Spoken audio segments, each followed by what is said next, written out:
মহান আল্লাহর রহমতে আমরা আর কিছুদিন বাদেই আবারও একটি নেকি অর্জনের মাস অর্থাৎ রমজান মাস পেতে চলেছি এবং তার প্রস্তুতির জন্য এই শাবান মাস পেলাম, যে মাসে ইমানদার ব্যক্তিরা পবিত্র রমজান মাসের জন্য নেক কাজের প্রস্তুতি নিয়ে থাকেন। তাই আল্লাহ রাব্বুল আলামিনের দরবারে এ মাসের বরকত ও ফজিলত অনেক বেশি।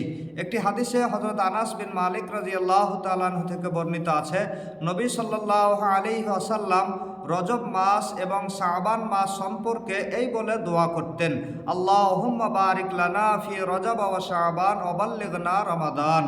হে আল্লাহ, আমাদের জন্য রজব মাস এবং শাবান মাসে বরকত দান করো, সাথে সাথে আমাদেরকে রমজান মাস পর্যন্ত পৌঁছে দাও। এ হাদিস দ্বারা বোঝা গেল এই শাবান মাসের বরকত ও ফজিলত অনেক বেশি। তাই এই শাবান মাসে রমজান মাসের প্রস্তুতির জন্য কম বেশি রোজা রাখা, নামাজ কালাম, দান সদকা, তসবিহ তাহলিল, জিকির, আসগার, কোরআন তেলাওয়াত এগুলো বেশি বেশি করে করা দরকার।